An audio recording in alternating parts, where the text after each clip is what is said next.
3M Clash of the Grinders Student Edition Season 2. An epic grinding and welding showdown. 12 students, 1 champion. Starts now.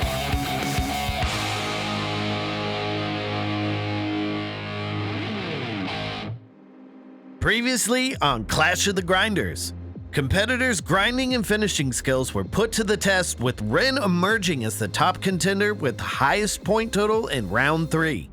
Me and Tyler are neck and neck for top right now, and Sebastian, but I think Tyler's gonna be on me the entire competition. Toughest to beat at the moment is the guy who's on top, which is Ren for me.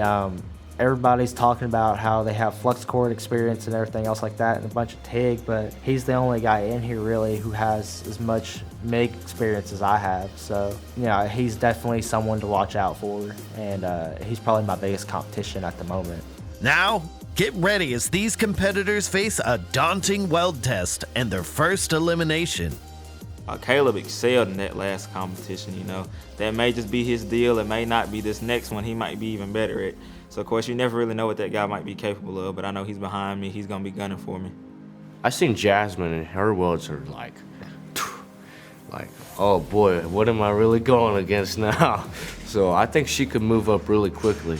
I think that we're all kind of right in the middle, kind of neck and neck with each other. It's just who can perform what they're looking for better. I think I'm a big fish, and then like maybe in my little pond I'm a big fish, but then once you get out in the ocean, you see like, oh cool, this big fish, and there's like it's dwarfed by this even bigger fish, you know? All right, we're back. Another day, another set of challenges for you guys. This one I'm really excited about because you guys are gonna actually start welding today. We're actually working on getting a sledgehammer so I can smash some of your welds this afternoon. I'm really looking forward to that. Like whether it's MIG, TIG, small, I don't know what we're gonna be doing, so that's mainly what the nervous. I'm a little bit nervous because it's like, what's going on here, you know? In my mind, as long as I'm in the top 6 and advancing that next round, I'm solid. From Weld.com, Bo Wigington will get the competitors set up for the challenge, and Austin Hargett will join Kyle Warzala as a judge for this round. You're gonna be helping them out in the booth, and you're gonna be helping out with. Well, I'm not helping at all. judge. I'm going to be picking those welds apart. Oh yeah, we're going to be looking. You guys are all enrolled in welding school. You've been there. You've done that. This is a MIG weld that you've got to put on T-plate, and I'm going to be looking for all the mistakes that I've seen as an instructor the past 5 years, and I'm going to be looking for them. I'll be looking for a lot of proficiency. I'm going to look for a lot of consistency, right? There's a procedure that's going to be involved. Follow it. Don't follow it. It's your call. You got to make a tie-in to show proficiency. All that good stuff. And then, like Nate said, he's going to be mollywopping those things. So you make sure you put a nice, strong weld on there. And I'm there to answer any questions you got. It's up to you. You want to follow the procedure? Don't want to follow the procedure? It's up to you, but if you have questions, I'm there to help out. So what's gonna happen is some of you guys are gonna get eliminated today. Half of you actually. And I really hate to see you guys go. We're still gonna get to hang out for the rest of the week, but you'll be out of the competition in this next round. I am nervous about being eliminated. Even though I'm in first place right now, anything could happen. I feel like everybody's really learned a lot just in the past few days, and again, that's a huge reason why I decided to be a part of this competition, is because this is kind of like a little mini class, a little mini getaway for everybody. And with that, you guys are gonna have to do this fillet weld break test. Again, you guys are gonna have a procedure that I've pre-qualified, tested a bunch of times. If you guys wanna use that procedure, if you have any questions, ask Bo. He's gonna have you in the booths getting set up. We're gonna do some test runs. So we're gonna go get a safety talk on welding safety, get you guys set up in your PPE, welding hoods, jackets, gloves, and safety glasses. So without further ado, let's get after this challenge. Let's get suited up, guys. Let's go. Let's roll. Being eliminated is it's always a possibility.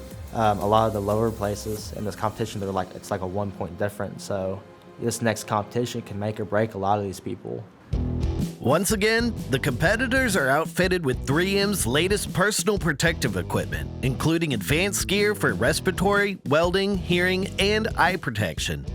So you can choose a reusable respirator of either type or disposable respirators. And these are appropriate for welding because they have some anti-mat and anti-FR. because what we're looking at is particulate only. In the US, you're wearing safety glasses in any industrial environment you go into. They're ANSI 87 Plus approved. One of the things that gives it a plus is a high velocity impact test. Then we have face shields and we have welding shields. They're all part in the US here of an ANSI standard called ANSI Z87. Each item ensures comfort and safety as they tackle the mounting pressure of this next round. Sometimes it may look like I'm spacing out, but I'm actually doing a very effective pressure management on my own. Maybe let's just say it's trade secret. Pressure is it's there, but I'm not really feeling it. I'm doing pretty good. I feel great actually. In this challenge, they take on gas metal arc welding to attempt a fillet weld with a tie-in in the middle. The welds will be scrutinized based on strict industry standards and undergo a daunting brake test where the fillet weld is put through a destructive test.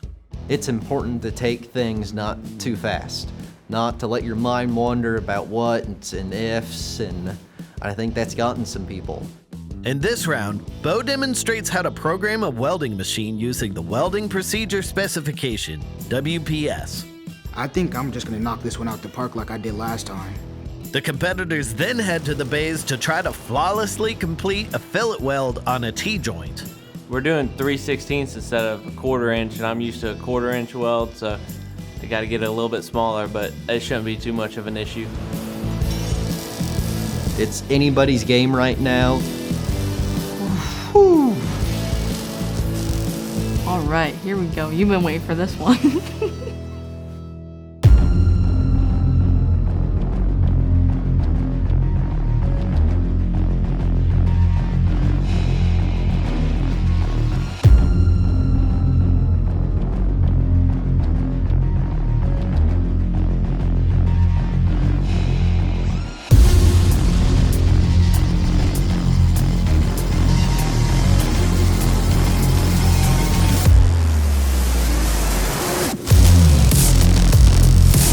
Competitors pour their focus into every bead.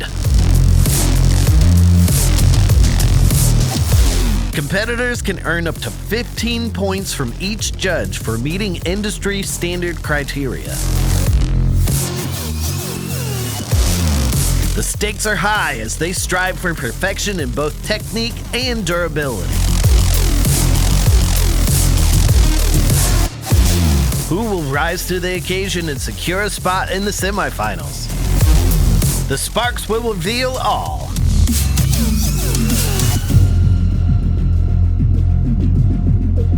Whether I win or lose, you know, I'm gonna be getting an experience after, like, with this, and just it'll be something I'll be able to take with me for the rest of my life, and be like, oh yeah, once you're like Clash of the Grinders season 64, I'll be like, I was in the second season of that. After completing their welds, competitors present their pieces to the judges for the initial round of evaluation, assessing visual criteria such as uniformity, smoothness, alignment, consistency, cleanliness, and surface contour based on the NC3 LI rubric for the 12-inch weld. What's up, man? How'd it go? It went pretty good. As far as just looking at the face being either concave, flush, or convex, you've got a lot of convexity. It is further out than it should be. The beads profile is still nice. It's still good size. The leg length is really nice. The bead size is really nice. My biggest complaint is the spatter that is on your weld joint. But overall, man, very solid bead. The tie-in looks great. I really like what you did with the tie-in. Good job, dude. We got nice, consistent weld size. You even saw as you started to work on your work angle to make sure that you favored both of these plates equally, you were really zeroing in on that, and then you got hung up right here. And I can see that jump right there, that's where that glove got hung up too, right? A little small on that top toe. It's pretty inconsistent. And the biggest thing is just getting out of that puddle. Just, you know, coming out and doing that manipulation. You're coming out a little bit too far and not staying in that puddle enough. And that's what really wets out those toes, builds up that weld to make it nice and solid. But I'm still proud of you for what you did and accomplished. Just take something away from it. How do you feel about that weld, man? How'd it go? I feel pretty well about it. Your weld size is good. Your placement is perfect. Let's see it. You put a little bit of whip in it, yeah? Yes, sir. Did you push or pull? I was pushing across. Okay. Yeah, you can see you pushed by that bead profile looking straight down that. You can see that it's pretty flat. You got that small peak in there. And I know that you did that little bit of pattern. Obviously the ripples are in there. You got to be careful not getting too far out. Those ripples need to tie into one another if you're going to be doing that pattern. Not a lot of spatter on the plate. So it tells me that you're at least, even though you were out of parameters, the settings that you had were harmonious to one another and they did weld well. But good job, man, good job. The weld size is really good in a couple spots. You've got it where you do find it, where you're right in the middle on your work angle. Yeah. My biggest issue with what's on that plate is your leg lengths and where your bead placement is. You see this right here? When I take that filler weld gauge, if I bring that down, you got a little bit too much. It's usually natural for that bottom toe to come out just a little bit more, but that's a little excessive. Who marked these right here? Oh, that was me, man. That's good. You knew exactly what the good stuff was. That's perfect. And just remember, you're a student, you're still learning. Take it all in stride and just keep on rocking. Thank you. All right, all right. The biggest thing that I see when it comes to the settings that you're running is all that spatter. Yeah. All that spatter is produced when you don't have the right wire feed speed to the voltage that you're running. You don't have very much or at all on the top, which is nice. You've got a good bead profile. What do you think? It's slightly convex. It's slightly, which is good. Yeah, the bead's good. The parameters were a little out, but most of it is pretty consistent. And from practice, it seemed like you got even more consistent on your test piece. So well done, my friend. Copy that. Not bad, man. Thank you, guys. Check it out. Check it out. How do you think it went, dude? I say it went decent for my first time doing MIG. And Very first time? My very first time. No yeah. kidding. First time slinging wire. I think you're probably the closest person so far that has stayed within the parameters. Let's take a peek at this weld. So as far as our weld size, right, we're even with this being up on the top plate more and the toes being uneven, you really lined that out and got the bead where it needed to be as far as your work angle, and you've got that bead size there. But right here you can see it's a little bit bigger with that circle motion that you were doing. You were spreading that puddle out a little bit too much, but I'm glad you checked yourself. You saw it, you saw something that you needed to change and you changed it, and that's what really matters here. I applaud you for that, my friend, and keep it up in this competition. Feeling confident? You don't look so confident. Oh, not really. Having a push instead of pull is a lot different, right? So for the first time MIG welding, outstanding job, right? Okay, Again, working within a procedure is the reason why the procedure was given to you.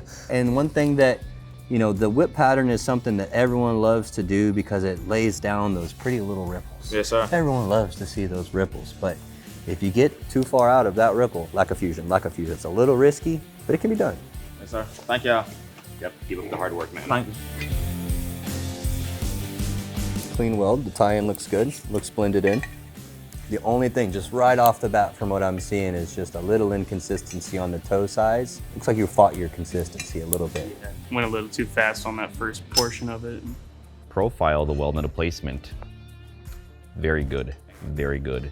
We are a little under on that 3/16 size, so I'm glad you've seen it. And that's the biggest part, is that you know what you did and you can correct it. I saw that the inches per minute was higher up in that 315 to 350 range, but during my practice, I was staying in that 260 to 280, and I really liked that 260 feel. Did you with try my the 300? travel speed. Did you try 315? I didn't, no, not because.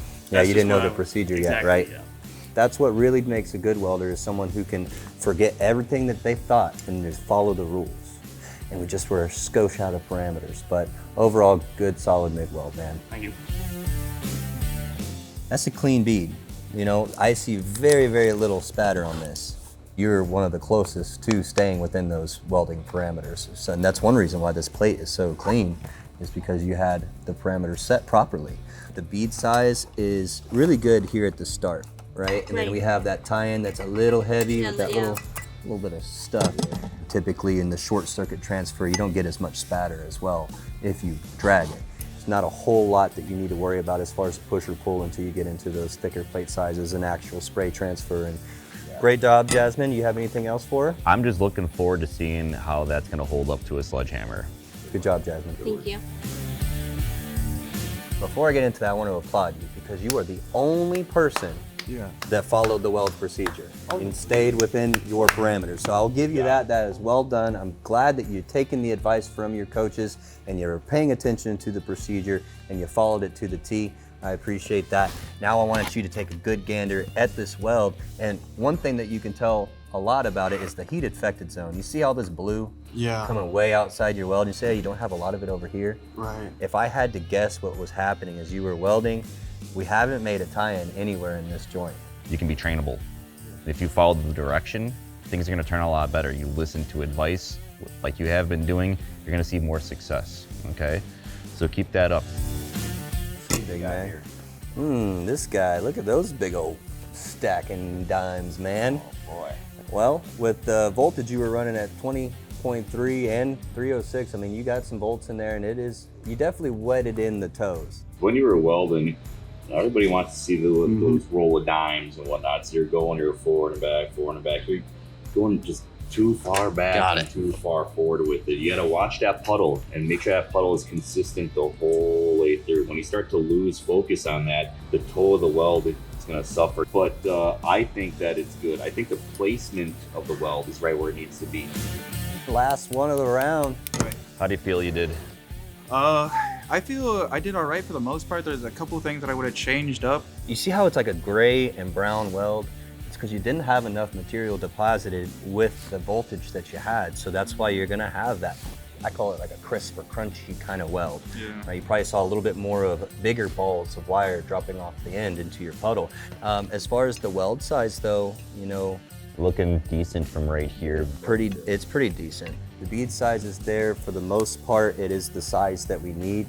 When we take it over to Nate, he's gonna cut it up, break it over with that brake test, and we'll see just how solid that bead is. Sweet, can't wait. All right, right on, man.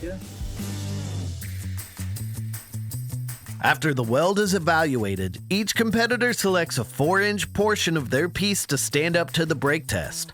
The pieces are then cut down to size in preparation for the brake test. In this ultimate test of durability, Nate hammers down on each piece for the destructive brake test, following the fillet weld brake test criteria from AWS D1.1 2020.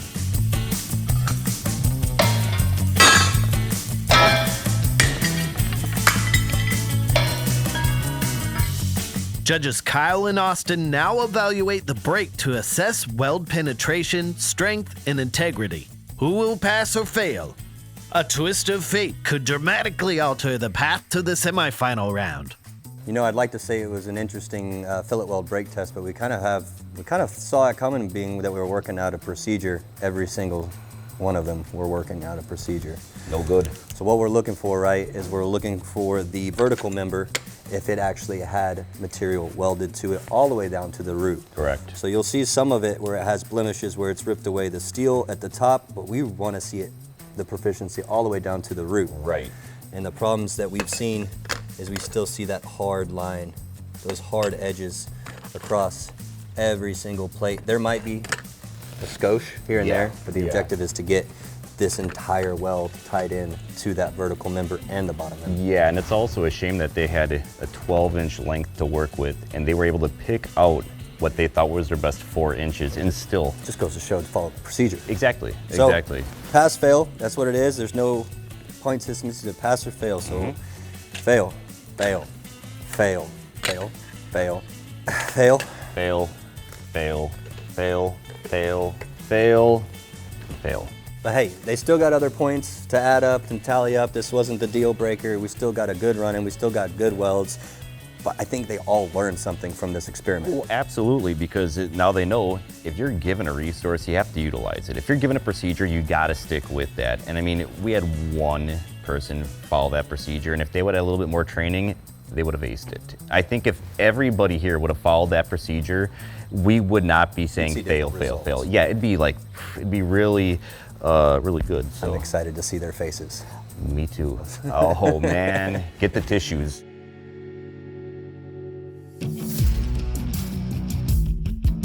All right, everybody, we're finally here. This is the elimination round. How's everybody feeling? Pretty good? Nervous. A little bit nervous? A little bit nervous, all right. How many of you followed that welding procedure? Tom, just you? No, to the T. To the T? Little bit here and there, but Tom, you were the only one that followed the procedure? Yeah. All right. Judges, let's talk a little bit about the results. What have you got to say to these students? I mean, you guys all know how you did. We gave you your assessment as far as visually, and the fillet weld brake test is supposed to actually break. We're looking at the edge of that joint to make sure there's penetration to the root. How many people were able to get through the brake test and pass it? None. 0. And I don't need you guys to get down on yourself. You learned something, right? You all worked outside of a procedure, and those fillet weld brake tests showed. And after this is all over with, I invite you to come look at your test along with Nate's example of following the weld procedure and how it's supposed to look. Yeah, this is a little bit brutal. You know, the welding inspection, it's either pass or fail, and that's where welding procedures come into place. Like, I didn't play it up too much for you guys. I didn't want to be like, hey, if you don't follow this procedure, it's not going to work out. It's a lot like baking. You know, some of you guys might be really hungry and be like, you know what, it says 19 minutes, but I'm going to take it out at 15. Like, you're going to get soft cookies or cupcakes with dough in the middle, you know? So the procedures are super important. So moving on in your careers, let this be a lesson that if you're handed a welding procedure that's been qualified in your employer or the place or wherever you're working, says, we need you to follow this procedure. It doesn't matter what your skill says or what you think or what you might have learned in the past. If they say these are the procedures, this is what you need to follow, you need to follow them because you guys are welder operators. So it's not meant to be a bad thing.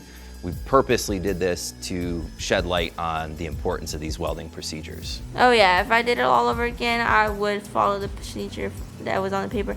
Honestly, when I looked at that paper, I just threw it to the side. I looked at it and I didn't know what I was looking at, so I put it to the side and I said, oh well, and I started welding. If I could do it over again, I'd probably just stick with the parameters. The only reason I didn't stick with the parameters though is just because that was my first time ever doing that process. So I stuck with what I knew from the practice round and just let it be. I would change my settings to be more within the WPS because I didn't think about it, but it's there for a reason. I think everyone comes from a different background and everybody has their own way of doing things. So I think people looked at that WPS sheet and they thought, you know, what works for me, but I think that came back to bite everybody. So before any of you guys get eliminated, the judges have a few words that they really want to share with you about what they've seen over the past few days. And we're gonna start it off with Austin. Man, a lot of growth in just 3 days from what I've seen you guys coming in here, nervous as can be. You got a lot more confidence in you. And, you know, I know some people are going to go home today and it's going to be kind of sad, but pick each other up. You know, y'all are here, y'all are in it together at the end of the day. And, you know, who knows what's in store for you after this. Keep in contact with one another. You never know where you could take your friend or your buddy or the person you met on Clash of the Grinders. And last thing I'll tell you is when you get out there, open your eyes, open your ears, and close your mouth. Watch, listen, and just do. That's great advice. What you got, Bo? How many people thought they were gonna come and make a bunch of new friends? Raise your hands. Who came and made a bunch of new friends? There you go. You also made friends in the industry, and that is what things like this are great for, is that you learn new skills, but you also met new people that can help you for years to come. So know that you're going home with way more than just prize money or new gear. You're going home with new friends on this side of the table too. So just be really proud that you made it here. And I mean, I'm proud of all of you. Yeah, all the cash and prizes don't really add up to what you guys can take away from this and carry into your careers. You know, the knowledge that you guys gain in this event from all the different challenges and all the experts that we've brought in, you know, you guys can put that to work and make real money out in the industry. So this may be a competition here, but now you guys have competitive advantage in the industry because of what you've learned. We got a couple more judges that have some stuff. We're gonna go right down the line. Go ahead and start out. So when I first met you guys, I said I was excited to be here. And let me just say, it's not just that. I'm honored to be here. I'm honored to have met each and every one of you and gotten to work with you. So thank you for that. These guys said it well. Leverage that network, pick your teammates up, and have a great rest of the competition. So you guys have learned a lot. Keep learning, okay? You've made mistakes. Learn from those mistakes. You guys have seen, you know, your classmates maybe have some shortcomings. Learn from them, okay?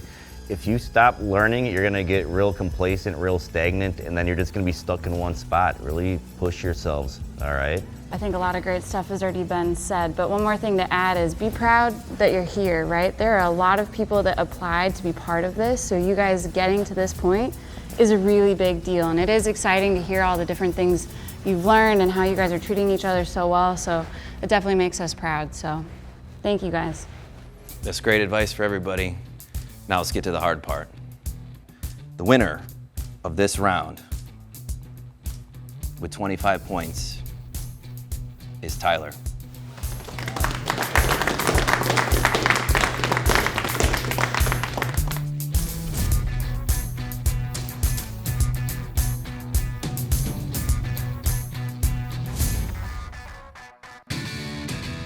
It feels really good to move from 2 to 1. It's very rewarding.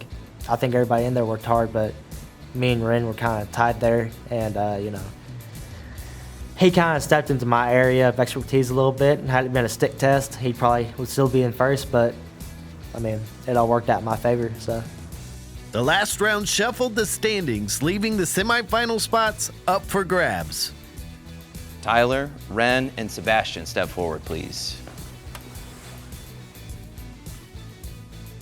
Y'all are in. Congratulations. You're moving on to the next round. I compare myself a lot to a lot of these guys out here who I feel as if have more experience than me, but I'm staying with them. And, you know, it felt really good, but that win, it's really just a confidence boost. Feels good to win a little bit. You know, I wasn't first. You know, Ricky Bobby says if you're not first, you're last. But that's all right. You know, keep my fingers crossed that I make it further in. It feels amazing to be going to the semifinals. Hopefully the finals next. Z, Adonis, and Tristan, please step forward. Sorry to say you guys are out of this next round. Thank you for competing. I kind of expected to be eliminated because the second to last round kind of did me dirty. Sometimes you come into things and it's not meant for you to win everything. You have to take steps and strides to get to where you want to be. So it was more of an experience and learning for me than coming in here to just think I'm a win. I feel accomplished either way. You know, I came out here, out of all these people that had a chance to come out here, it was me. So you got to just be grateful for what you got and how far you made it. I got more knowledge and experience than I had before I came in here, and I'm just glad to have gotten that from this competition. The next two that I call out are going to step forward. One of you is going to stay, and one of you is being eliminated. So Justin and Tom, please step forward.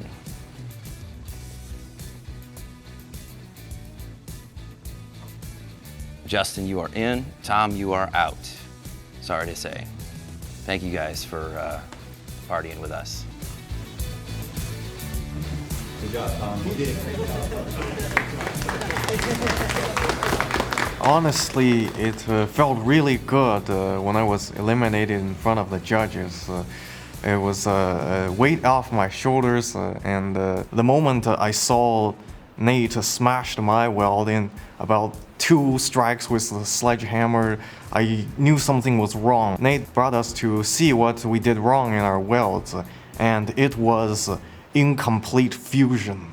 So incomplete penetration, and that part just crushed me. I know that first challenge is what held me back a lot, that threw me back a lot. So that made me feel pretty good. Now that points restart and everything, you know, it makes me feel a lot better. Caleb and Jasmine, please step forward. Jasmine, you are in. Caleb, you are out. Bailey's sex is still in you. I made it to the top 6. Man, that feels good, amazing. I really wasn't expecting to get this far, but I'm glad I did.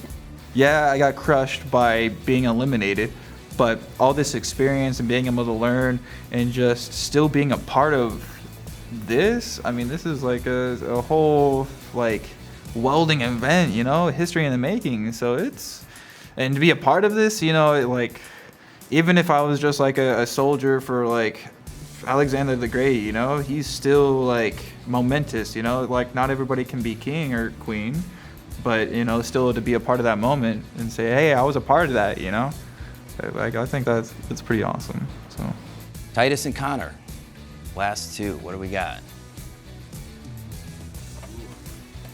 All right, Titus, you are in. Connor, you are out.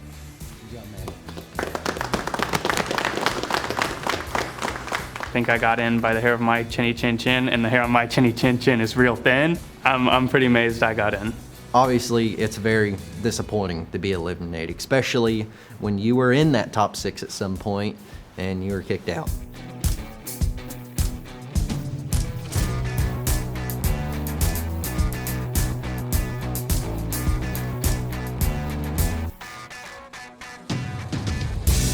So, in the next challenge, points start over, so it's anybody's game again. So take what you guys have learned thus far. You can rely on the rest of your classmates for advice and their expertise, maybe what they did wrong, what they did right, and we're gonna press on to the next challenge. I've definitely gotten a lot of new materials and new inspirations from my stand-up comedy just from, yeah, there's enough for me to talk about for a whole year. My professor told me, hey Tom, we saw your weld and we're getting you a grinder for Christmas. Get ready for the jaw-dropping start to the intense semifinal round. The stakes are sky high and the challenge is off the charts. Who will emerge triumphant? Tune in to Clash of the Grinders, Student Edition, Season 2 to find out.